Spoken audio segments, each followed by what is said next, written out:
Hey everyone, welcome back to Old World Home. My name is Hillary if you're new here. I am going to bring you along with me today as I get some Christmas wrapping done. I'll give you a little peek at some of the items that I'm getting for my kids specifically. That's what I'm wrapping today, this year for Christmas. And I'm also going to do a Q&A at the same time. I asked if you guys had any questions that I could answer while I do this and get two things done. I am testing out a new mic, so hopefully this goes well.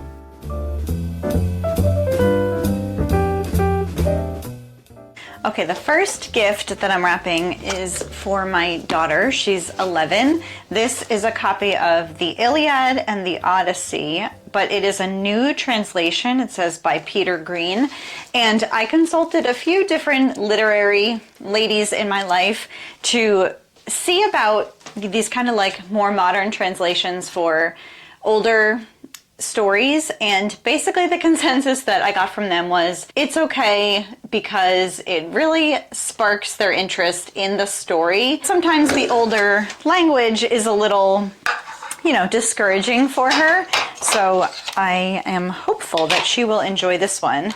And then the first question I'm going to answer is, are we planning a garden for the spring? The garden. So I have wanted to do a garden for a couple years now, and I even went as far as to really plan one out a couple years ago. The thing is, for us, we have a lot of natural predators in our area. We have a lot of deer, we have bunnies, we have groundhogs, we have foxes, all the things. So if we are going to do a garden, it really has to be properly protected, which means we would absolutely need to have a fence, and even with a fence, plenty of animals can burrow underneath, like the groundhogs. So in order to not completely frustrate ourselves by planting a bunch of things and then having it all get eaten by critters, we would have to build a fence. And to do that, it's kind of a big job just to get the infrastructure in place. We made a tiny little garden last year, and it was actually pretty successful considering that it was basically, no effort. We just did in-ground planting, and we got quite a few cucumbers, we got some tomatoes. So I think I will do that again this year. We might even dig another bed. My parents have a gigantic garden, and so they grow all sorts of things. And honestly, they've had a lot of issues too with growing, and they're close to us. So, even if we put all this effort into ours, it's not even a guarantee that it's going to produce like we hope it will. And again, it's a lot of time and effort. So we, are just gonna keep it small for now. Okay, the next gift is for my 8-year-old daughter, and honestly, all the books I get, they are given to certain kids, but anyone can read them in the house. So these were, again, a suggestion from a friend of mine who's an English teacher, and they're called Greeking Out. It's from Nat Geo Kids, and there's two different ones, and I think she said there's a podcast too that goes along with them, so I think she's gonna love these. I am probably just gonna do them together at the same time. Okay, this one has multiple questions. How was the adjustment to getting a family dog? It went great. Have you considered having chickens on our property? Yes, we have definitely considered it. And this one almost goes along with the garden theme, where we don't have the infrastructure in place to have chickens. And this one also is tricky because we live in an area where there are tons of people around us that do sell their eggs, and I have purchased from them quite frequently. And even our next door neighbor, when we first moved here, she almost discouraged us from having chickens. Now granted, she had a lot of chickens. I think she maybe had like 100 at one time. I don't know, 50 to 100, something like that. And she said for the amount that they spent on feed and, if we had to set up a coop and buy all that, she's like, honestly, you could just go buy those same organic free-range eggs from the neighbors that live around us. So that's kind of what we've done. Is it off the table completely? No, it's not. But is it a top priority? Also, no. It might happen one day. And again, I mean, there's only so much that I'm gonna do by myself. You know, my husband works a full-time plus job and often does work on the side outside of his job. So there are only so many hours in the day, and we just have to really prioritize, you know, the time that we have and the budget that we have. All right, so these are actually a couple stocking stuffers for my daughters. They're just really cute. I'm pretty sure yeah, mechanical pencils. And they kind of, this one has a panda on it, this one has a capybara. So I'm gonna use a little bit of leftover wrapping paper from those books to wrap these. And yes, I do wrap all of their stocking stuffers. I know that might be a little crazy, but I just think it makes it really fun and prolongs the excitement of the morning. All right, next question. How many cookie batches do I do for the holidays? So it depends. I usually going into the month of December have at least 3, 4, 5 dozen cookies ready to go in my freezer. And then as the season goes on, I use them up. So it really just depends on, you know, what I'm hosting, what we're going to, if I need to make more. Most years I do make more. So in the end, how many do I make? I would say I probably make at least 6 different types of cookies throughout the Christmas season. In addition to other desserts, it's just a very heavy baking season for me, and I love that. All right, next gift is for my 3.5-year-old. It is a Ninja Turtles coloring book, and it has, you know, it's not like the super fine detail one. They're a little bit larger size for him. And again, I mean, if he wants to share with his brother, they can do that. Are we going to take our kids to New York City this year? We don't have any plans right now to go to New York City, so I'll say no. It's not something that we necessarily do every year. It's, you know, there's no tradition there. I'm sure sometime we will take them to see the tree in Rockefeller Center and do all that, but it's very cold during, you know, December, and there's a lot of walking. So I think they might be a bit young to do that. We've gone when it's not so cold or in the spring, and they absolutely loved going. So I'm sure one day we'll get there during the Christmas season. All right, I'm going to be switching papers. I'm going to use this red plaid and wrap this one also for my 11-year-old. It is an axolotl squishmallow. Apparently axolotls are the new llama or elephant or whatever used to be the trendy animal. So that is what I'm going to wrap. I'm going to answer another question. Okay, will I be making or selling a yearly planner like I did last year? I am not. And she asked, what are my favorite tips or habits that keep the calm and being prepared even during extremely busy times? Very good question. Whew, that's satisfying. So the biggest thing for me for staying organized and not stressing out, which, I mean, there just is stress that comes along with every big season, every big holiday. I have 4 kids, and my oldest 2 are involved in a lot of different things, and we have school functions going on and church things, and, you know, my kindergartner also, he's got his own things. It's just everyone has different things going on. So utilizing my paper planner for sure, writing things down for me is an absolute must, because when it's just bouncing around in my head, it feels way too overwhelming, and I just stress about the same things repeatedly instead of writing it down. Write down, you know, what do we need for that? Do they have what they need to wear? Like, just figuring out all the logistics, and then really planning early and in advance, trying to truly think ahead to what's happening, what do I need to bring, who do I need to contact, like all those details I try to do as early as possible. And that's why, you know, some people want to give you a hard time.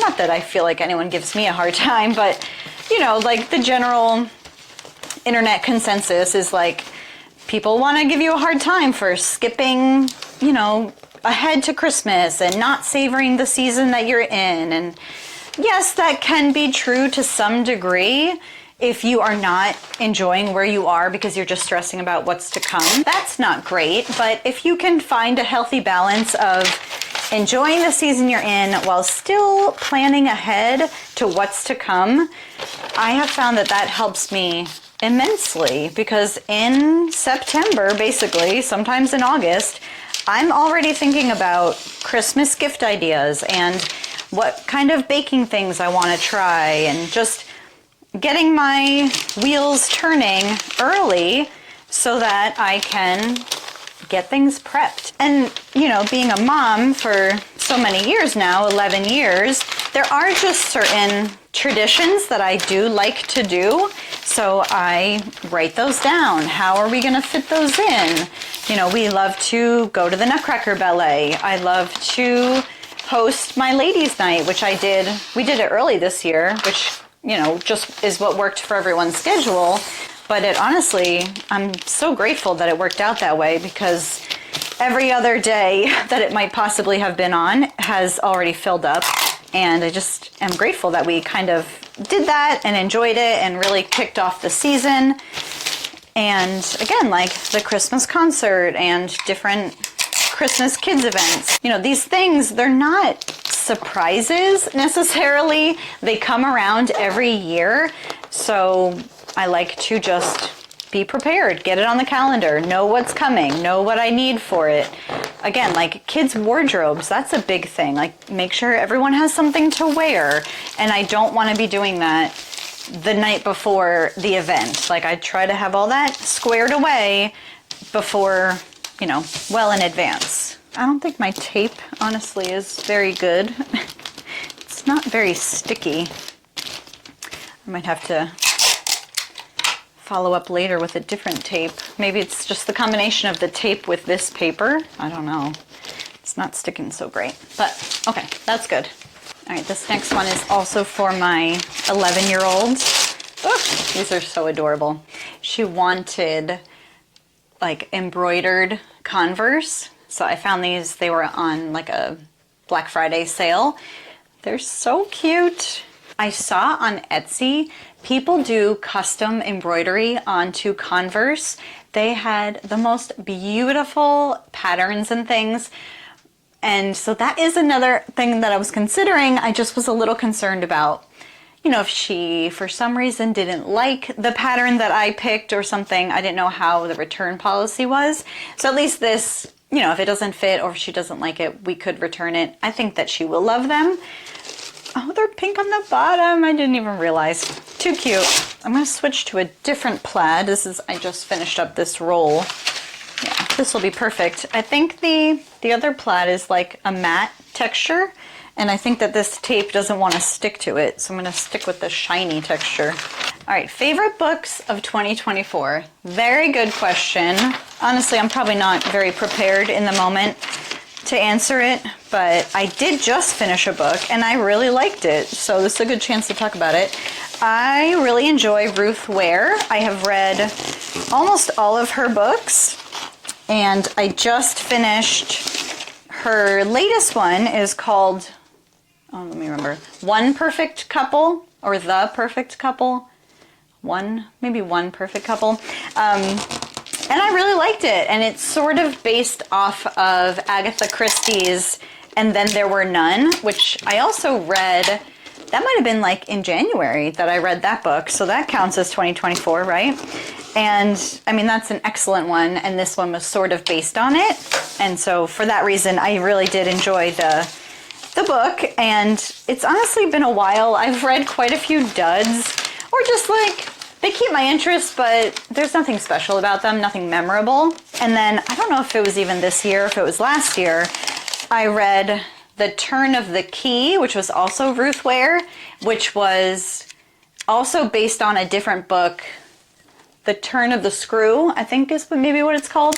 I also read, most recently, Frida McFadden's The Boyfriend? Why am I so bad at remembering? I think that's what it was called. Honestly, not that crazy about it, but But I did also read the whole Housemaid series this year. I think it was this year. Oh my goodness, my memory is not so great right now. But I did enjoy that whole series. The Housemaid Returns, and The Housemaid is Watching, something like that. I enjoyed all those, and I'm excited they're actually making a movie of it, so that should be good. I honestly need to get like a Goodreads account or just write it down. I think I started writing it in January, and I just completely lost track of how many I read, and I would listen to audiobooks and not write them down, and I just got completely off track, so I should be better about that. It would be interesting to keep track of everything that I read. All right, someone asked, as our kids get older, become teens, and possibly need more room, would we consider moving? And if so, what would your dream be as far as property size, location, or is this our forever home? So I feel like I've answered this question in almost every Q&A. Oh, I'm also going to be wrapping for my 8-year-old. She loves her calico critters, so I am really bulking up her collection this year. This is the Village Doctor kit. I also got her a family. This is the Panda family. I got this kitchen island, which is so cute. It has like a standing mixer. You can make donuts. Absolutely adorable. And then the kitchen, well, let's see. This is the kitchen and the bathroom, and it all kind of works. Like you can put eggs in the fridge, and the door opens, and you can like cook on the stove. You can flush the toilet. I think like little water goes in it. Adorable. And she's also getting the Calico Critter bigger dollhouse. We have a smaller one, and it's just one of those things. Like as your kids grow up, and you have to wonder, are they going to continue to play with this? Like, should I invest in more things to add to it? And she truly loves it and plays with it often. And it's really cute because her little brother likes to play with her too. So I actually found on Marketplace, I was going to buy it brand new if I needed to, but I was able to find the larger home that opens up, and it was near my brother, and he was able to pick it up for me, and it worked out beautifully, and it was like $25. So that was awesome. It's going to pair with these as well. Now, would we move? Do we plan to move? Would we? All those questions as our kids get older. So if you don't know, we have 4 kids. We have a 3-bedroom house. So we like to say that everyone has a buddy because everyone has a little bunkmate. And we do have plans that we thought were going to happen actually this summer, potentially this summer or fall, to renovate our attached garage and turn it into a master bedroom for my husband and I, in which case the kids would spread out, and probably my daughters, one would come into our bedroom and one would stay in their bedroom, and then the boys would just continue to be together. And that is still a plan. We still would love to do that. We just talked to a contractor and started to get a quote, and it was a little more than we were expecting. And there might be ways to, my husband is very handy. It's possible that he could do some of the work himself and, save on that budget. But of course, then that takes his time, and his time might be better spent doing things that make us money instead of spending money.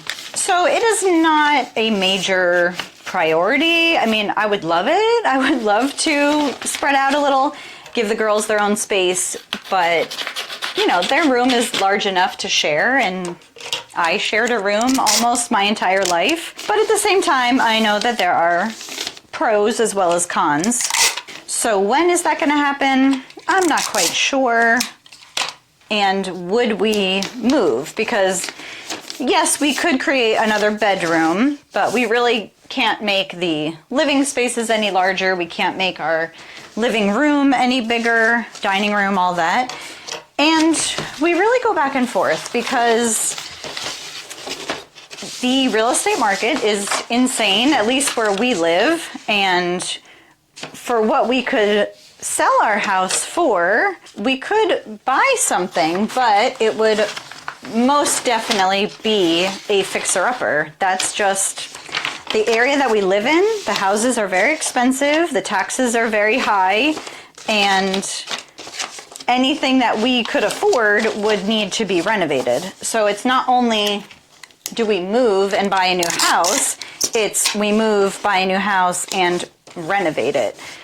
Almost, I mean, everything. The kitchens, the bathrooms, painting everything. It almost would be not worth it in that regard as far as our time. Like, the older we get, you know, we're both pushing 40, the older we get, the more our time is valuable. And when we look around our home, it's like everything's done for the most part. All the big things are done. Nothing needs a major renovation. We can just relax, you know, from time to time, even though, you know, even just life takes your time and takes your energy. So we're not really in any rush or desire to take on a big project, a big house project.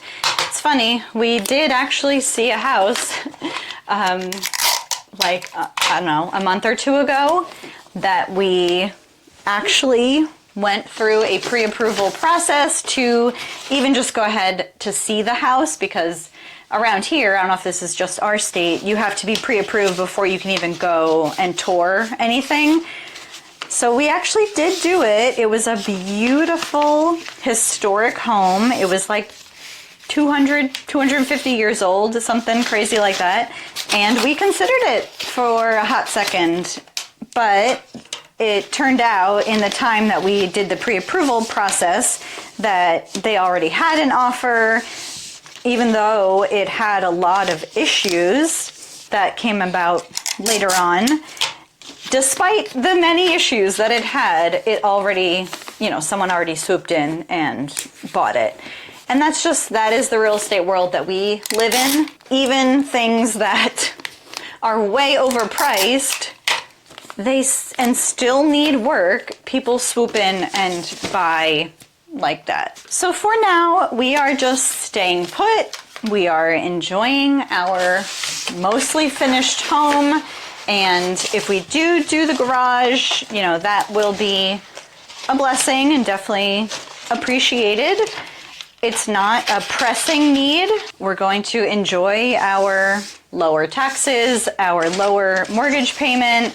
You know, utilities are relatively low because our house is not large. So yes, that can come with challenges, but it also comes with a blessing. It doesn't stop us from entertaining or hosting or doing any of the things that we love to do. Yes, it's a little tight at times, but we have a finished basement that we can spread out in, and we just, you know, truly value what we have. Okay, last question as I wrap these last two little calico critters. What do I want for Christmas this year? If you know me, as my husband does very well, what I love to ask for and receive for Christmas are house projects. And he is mostly willing to oblige me, but we've had a couple years, again, going back to the time, you know, time being valuable, that, you know, we haven't done any projects. But this year, we are actually getting a new front door for Christmas, which is exciting. For me, that I value so much more than a piece of jewelry or, you know, any tangible thing. If I want a new dress or a new sweater, or if I need a pair of shoes, like, I will buy them as needed. But I can't necessarily install a front door by myself. So to be able to pick that out, because he is not very particular about things like that. If I like it, you know, he likes it. So I get to pick out a new front door, and I'm excited about that. Something else that I wanted, that I did just go ahead and buy for myself, was like a Christmas red sweater. I just want like a true red, and it's been really hard to find. So I ordered one. It should be coming soon, actually, possibly today, but I have to check and see if it came and if it's even gonna work out. Like, Some sweaters are just too long and I want to be able to wear it with dresses. So that's kind of like a Christmas item that I got for myself, but that is something that I wanted for Christmas. All right, so that is it for this wrapping. I am feeling very relieved, to be honest, to have this done. It was kind of hanging over my shoulders. Yes, we have time, but like I mentioned before, we have lots of other things to do and spend the time on. So I'm really grateful that this is done, and I thank you all so much for watching. Thank you for sending in a question if you did. I hope your holiday season, your Christmas season is going beautifully and stress-free. And if you are stressing out, just take a deep breath. Prioritize the top few things that really matter to you and your family, and just let the rest go. So you can be stress-free and happy, and that is what your family truly wants. No one wants you to stress out over the Christmas season. So enjoy it.